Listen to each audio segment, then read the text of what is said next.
how can I become more valuable as an employee in an organization? This is a cell phone. This is a computer.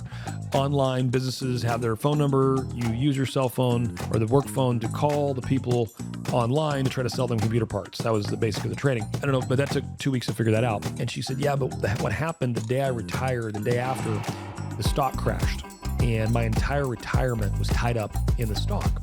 And I've got to wait until that stock comes back up because I need that certain nest egg to retire.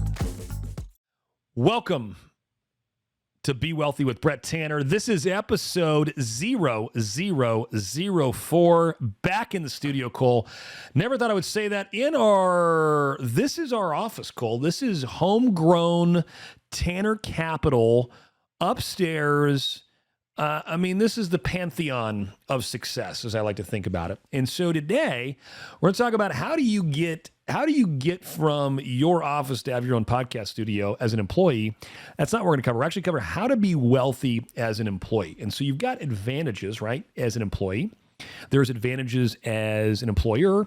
And so let's talk through those, right? So the first advantage, I'm joined here, before we jump in, I'm joined here by Cole. Cole's in the sound booth. Cole, say what's up. Cole, can you believe we're doing this? Or can you believe the tens of thousands, not millions of people that we're going to help today who are employees who want to be wealthy? Cole, does that get you charged up? What? Exactly. So let's jump in. So number one, where should you start as an employee? You should start by driving up your income. Right now, you might say, Brett, I have a job. It pays me $60,000 per year. I'm on salary and there is no opportunity. The first question I would ask you, is there anyone in that company that makes more than you? Is there anybody out there, Cole, in that business, this hypothetical scenario, if you're sitting there making 60,000, does someone make more than you?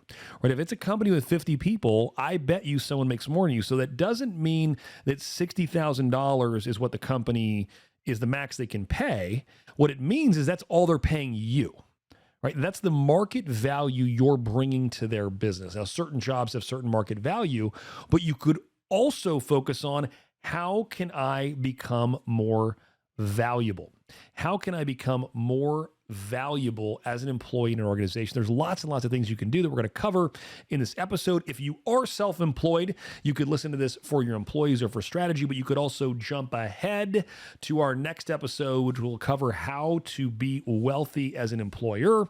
There are some different tax advantages. There's more tax advantages as an employer, but there's lots of things you could do as an employee. The first thing you need to do as an employee, how do we drive your income up? We're going to cover that, but let's go through the 4 variables of your investing and what to think about, right? Number one, 4 variables that affect your wealth, your returns. First one being time. How much time do you have to invest? Is it 10 years, 20 years, 30 years, 40 years, or longer? The longer you have, the more compounding can occur, the more wealth and money you can create. Number 2, second variable is how much money did you start with? What do you have right now? Number 3 is how much money can you put away every single month? This is where, we've got to lock into your burn rate. It's where Stop Acting Rich, that book, matters, because the amount of money that you can invest every single month and the return you get and the time determine where you land, right? I was blessed. I didn't inherit a lot of money. I had to go build all of my wealth from ground zero. And so I started with very little money. I had a long horizon. And so the returns I could get, what affected the returns was the knowledge I had, the people I knew, and how much money could I push down my expenses every single month and get into a number that was comfortable. I had a great life, and that everything beyond that number, I would invest it, right? So as an employee, how can I figure that out? Second thing you should figure out, how do I increase your skills? How do you go out and increase your skills so you're more valuable to the business? First thing I would do, figure out what your company cares about. Go to your manager, if you can reach the owner, or someone in a high-level decision-making capacity, and ask them what they actually care about. What is the biggest thing you're focused on? What is the biggest challenge in your business? What is the biggest opportunity? Said another way, why don't you pretend you're the owner of the business, and where do you see that opportunity? What items, where would you take advantage if you were that owner? What would you do, right? And the reason I ask that is if you can go and step away and step into this ownership mentality. Right? Most owners, if you can go create a new profit center, create extra money in this, go save money on this other thing, in large part, first of all, you're way more valuable to the organization. Right? We're not looking for the employee that shows up, clocks in, clocks out. That's a role player, right? That role is valuable. There's something there. But if all you're doing is punching in, punching out, you're doing the core work, nothing more, you're essentially a commodity, right? And I know that sounds terrible and I'm going to get blown apart online, but if the role is just, I come in, I punch in, punch out, I give nothing more than what's needed, I'm not available ever after hours, I don't want to gain my skills, I don't want to add more value to the organization isn't going to value you. So it doesn't mean if you're the front desk person, you can take on a leadership or an ownership mentality from any position in any business. So go out and figure out, how do I get more skills and help the company, help them with a specialty item. Go figure out something you could do that would help reduce costs or increase their income or create a new line of business, right? You've got to start thinking radically different if you want to change your income as an employee. And I'm going to give you an example. Let's say you're in the roofing business. Okay. And based on this roofing business, you've got a big customer that is a lot of insurance work.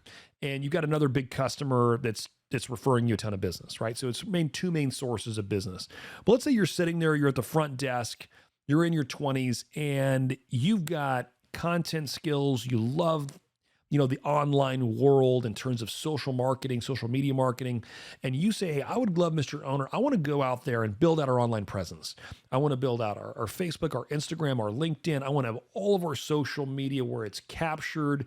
We're telling our story. We're presenting content consistently. It's engaging content. And I want to do all those things. And I'm going to capture these leads and I'm going to route them in there. Could I get a portion of the profit that we make from these leads? And I would tell you overwhelmingly, a smart business owner is going to say yes.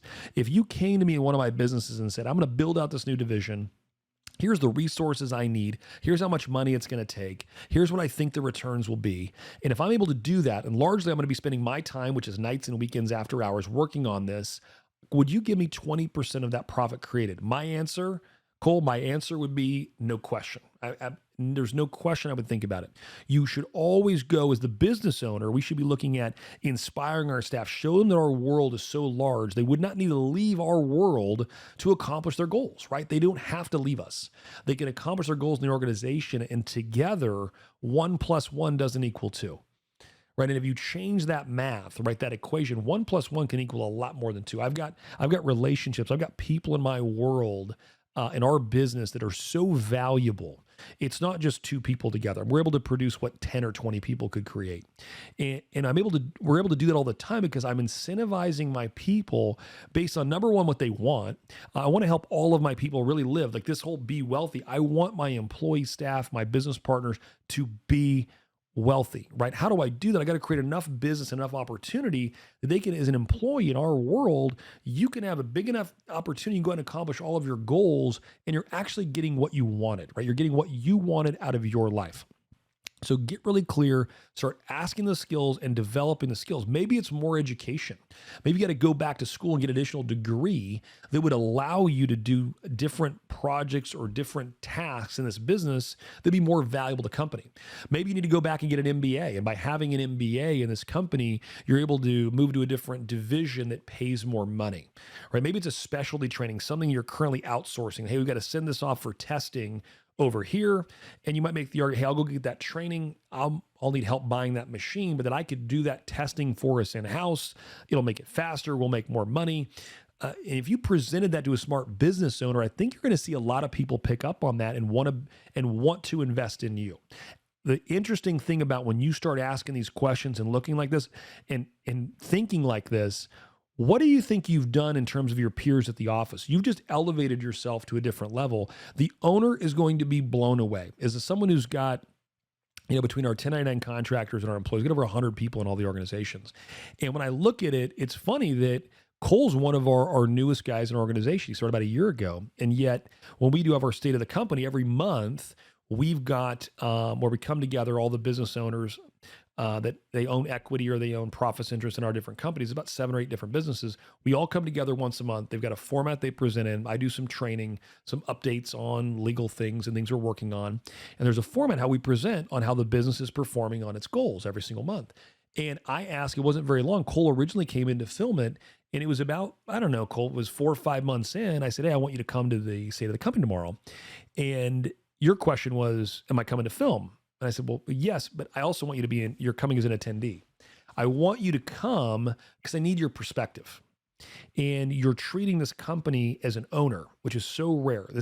Cole's one of the newest direct report I've ever had. But he comes into the business and he cares for the business like an owner, like I do. Well, it doesn't take me very long as the owner to recognize. I want to reward that behavior, but I also value the perspective. And so we brought him into the state of the company, but it's a way where he's been able to take his role as an employee to actually take ownership. And in taking that ownership, he's able to create an opportunity for himself, and he's able to grow his skills, create wealth, and do the things that I'm sharing with you here. And so I think a lot of times, Cole, when I think about employees, I think they feel like their hands are tied. Right? Like, hey, Cole, I've got a job. I've got to do these things from 8 to 5. I punch in, punch out, I go home, and this is what the company pays. I mean, I'll ask you, Cole, why do you think that's the perspective? Or is that the perspective? Am I right with that? Am I wrong? No, I would say that's not my perspective, only because I see the people that you work with at a higher level, like the Caitlins of the world, that if I can do more, then I can get there quicker by just putting in more effort. So I would say it's like super complicated. I just want more, so I do more, and I figured at some point it'll pay off. But why do you think other people don't have that perspective? I love your perspective. I love that you're just naturally that way. But why do you think others? Because I don't see that. And when we go to our organizations, we definitely have people that are role players. We have people in our companies that you see that they play a critical role. And this isn't me knocking role players.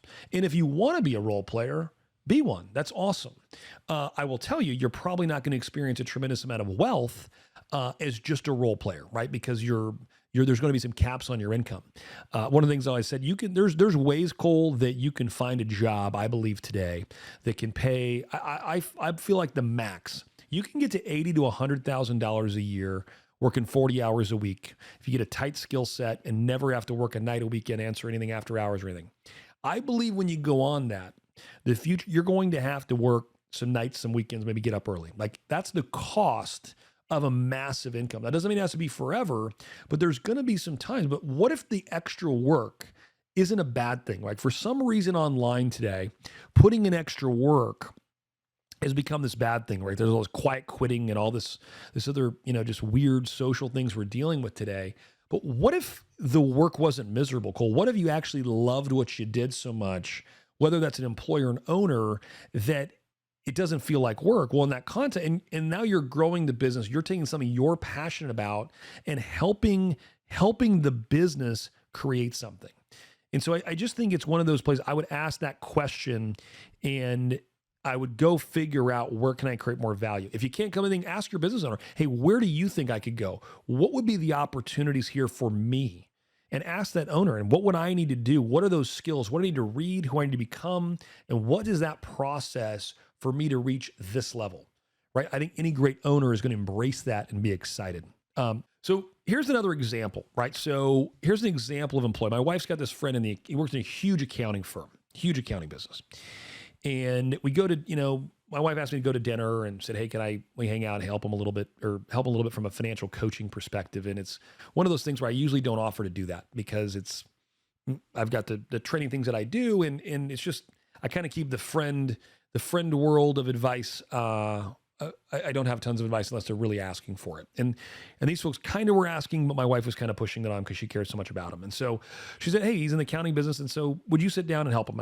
So they want to grow their wealth, grow their, all the things, right? I want to be more wealthy. What do you do? The first question I asked was, hey, are you working any overtime?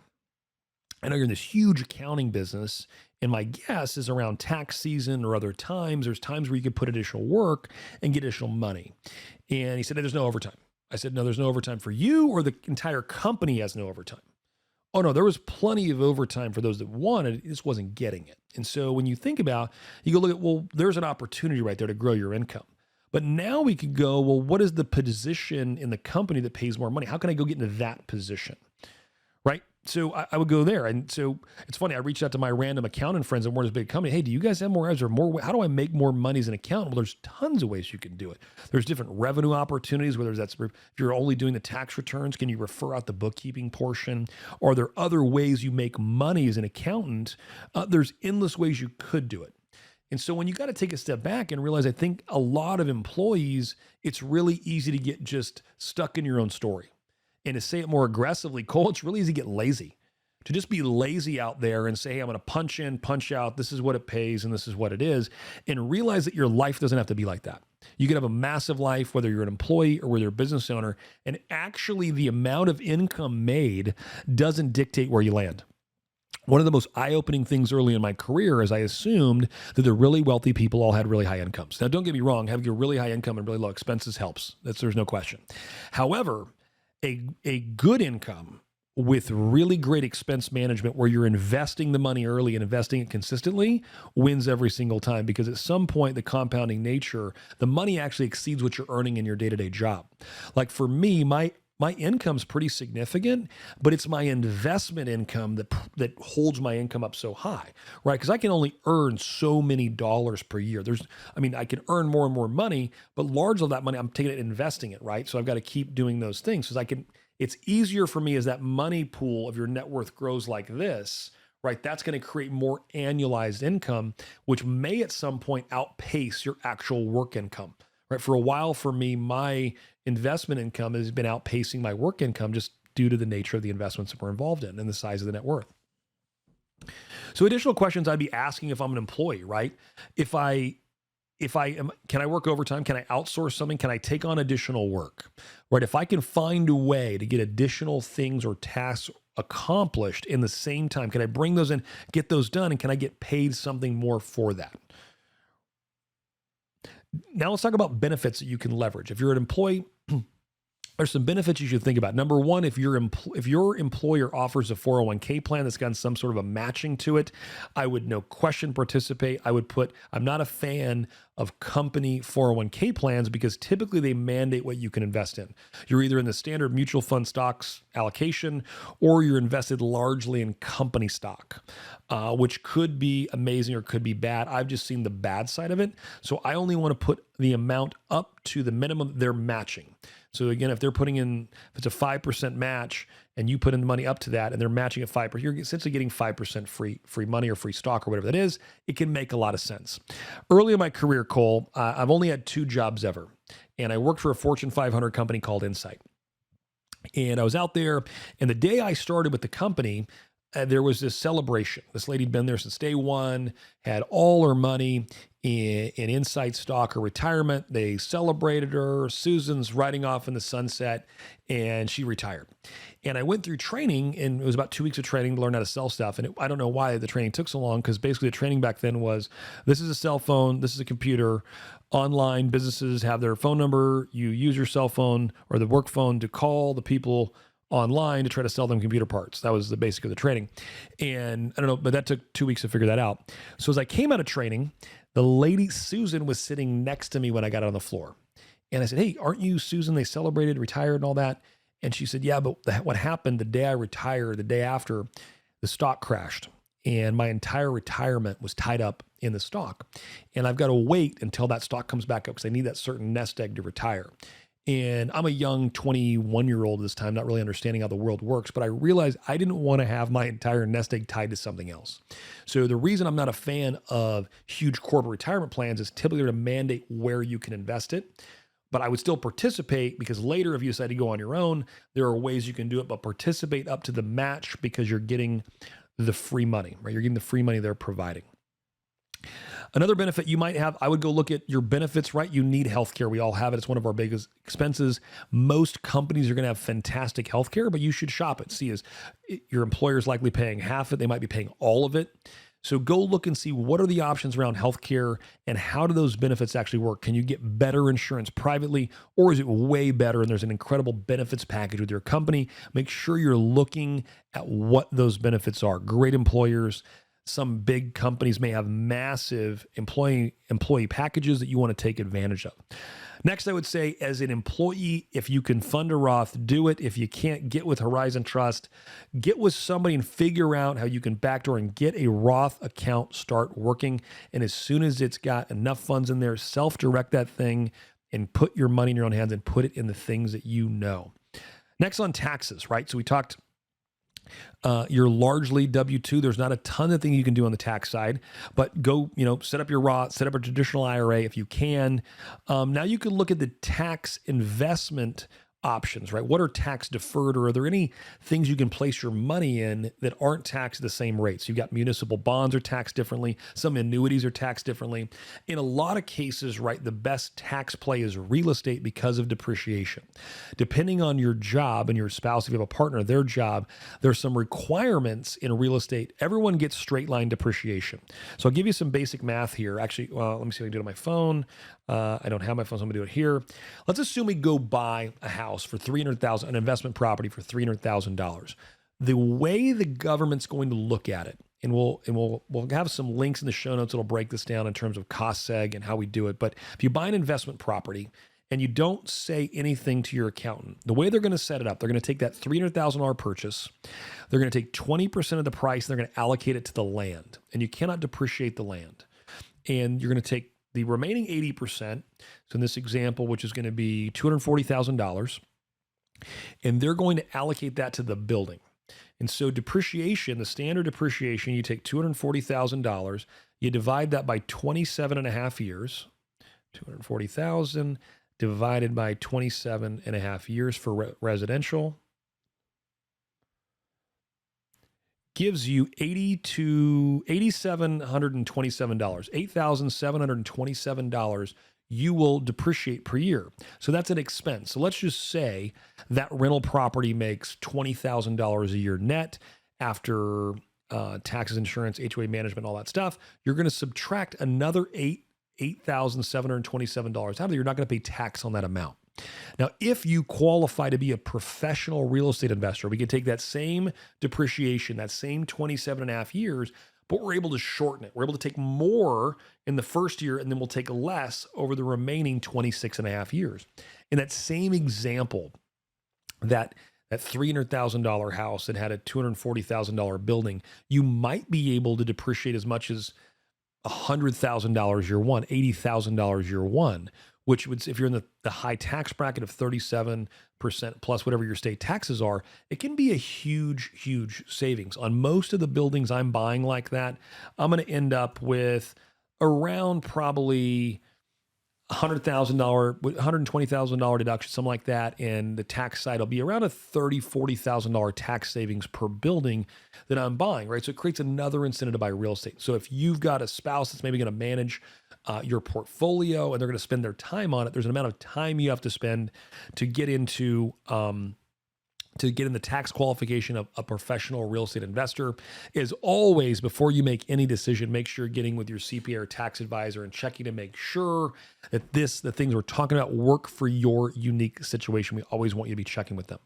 So we did have a couple questions online here. If I was to transition from a W-2 to a 1099 to get into real estate, how would I do it? First thing I would do is I would try to figure out what's the side hustle that gets me closest to where I want to go. So if I'm working and I'm in the roofing business and that's an 8 to 5 job, or I'm using my skills, I'm putting a little extra time, but I ultimately want to get into real estate as an investor, I would be spending my nights, weekends, and everything in that. I'd be going to the local real estate investment associations. I would be around the work that I wanted to be doing. I would be saving my money. I would be training and spending my money investing in the education, getting ready to go make that investment. And I would start, if there's any way I could start that side hustle while I was at my core thing, while I still had the protection of a job, I would do that. And now you're likely not going to get to the point where your side hustle outpaces your current thing. I wish it worked that way. Life doesn't work that way. For me, I had to go all in, and I left and said the corporate world wasn't for me. And I had to get out there and go get into business for myself and realized that the outcomes I was able to created the win, and I wanted the massive wins, and I was willing to accept the losses, but I wanted the right to make my own decisions and create my own outcomes, and I was willing to work really, really hard for that, and I wanted that. I wanted the ball. I wanted, when the game's on the line, I want to be the one to shoot it, and that's just the way it was. So how would I do it? I would start W-2. I would try to find a side hustle that allowed me to get in the game, and if as soon as I had traction, and was going, at some point you're going to have to likely burn the ships, go all in on your new 1099 on your business, and you will have to make that leap. Before you do, I would tell you reserves matter. As you're making that transition, save up at least 6 months, of your monthly burn rate. So if you need $10,000 a month to live, I would want to have $60,000 saved up before I left my day job so that I had coverage. I had 6 months with earning nothing, knowing that I've already going to make something, so I got a side hustle going. I got 6 months to figure it out. Is working W-2 a bad thing? Absolutely not. I think that it depends on what you want, and it really depends on who you are. Just because I think W-2 can get this negative connotation, you could still be a leader, you can still run a big business, and you still have an incredible life as a W-2. It really depends on what you want. The game of the highly successful W-2 employee that wants to climb the ladder and achieve is not that different from the entrepreneur. It's just the entrepreneur is reading books and studying and always figuring out how to create more efficiency and do it better. You just have to apply those same things as a W-2. And I think that what happens is some folks don't want to apply them, which is okay, but it's why they might stay in the same spot. Regardless of what way you decide to go, whether you decide to be an employer or an entrepreneur, we're going to cover all the ways entrepreneurs and business owners have tax advantages. But check out the Be Wealthy Brett Facebook page or BeWealthyPodcast.com. We would love to hear your questions. What's your side hustle?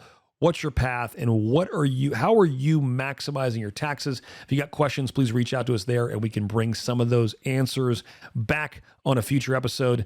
This is the Be Wealthy Podcast with Brett Tanner. I will see you back here for how entrepreneurs can be wealthy and leverage your business to create massive wealth. I'll see you on our next episode.